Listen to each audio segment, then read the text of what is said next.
I wanted to talk to you about something that I don't bring up very often, but it's about routing out some different elements of routing down housing dados, recesses and rebates and things like that. So what I want to show you, this is my router plane. I designed it, I came up with the mechanisms for it, and I put it together in a kit. And the kit that I'm going to talk about is the same one for the 3 different planes that I want to show you and talk to you about.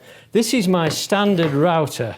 So when I use this is usually after I've chiseled out the recess, boom, boom, boom, gone through everything, chiseled it down, and then I go with my router plane and I finalize the depth of cut with the router, and it gives me a level parallel to the outside surface. It works perfectly. But there are times when I need a variation. So what I did is I made 2 different types of planes. I'm going to put this one aside for a minute. I've got a stopped housing dado. So why wouldn't this router plane do the stopped housing dado? Well, the truth of it is it will do that. It will do it. But the problem is, watch what happens here. This plane, when you come back on the stroke, excuse me, leaves residue in the bottom of the dado, and it usually, if I keep going, it'll jam up on the front edge like there. Can you see right there is where it jams, and it will either mark the underside of my plane or it'll jam on that fore edge, and that fore edge is usually seen. So when I start ramming here, that gets in the way and it damages that fore edge. So what I want to show you is the plane. It's exactly the same plane, same details of how to construct it, except I've opened up the throat at the front.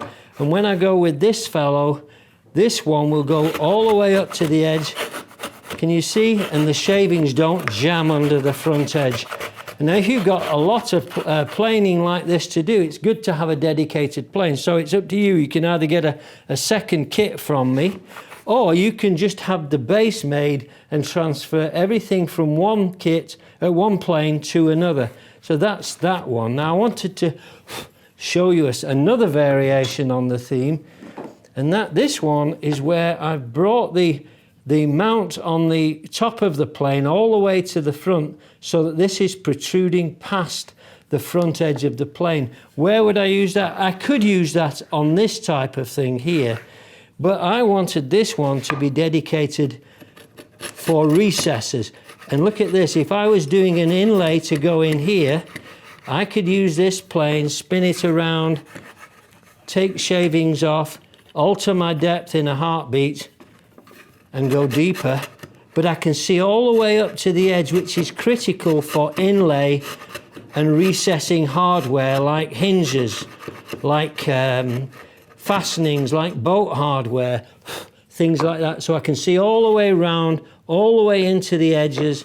I get it perfectly every time. So I've got these dedicated planes. It's up to you whether you get the kits, but either way, whether you just make the bases, you can transfer everything quite easily. But I like the dedicated planes and I use them all the time.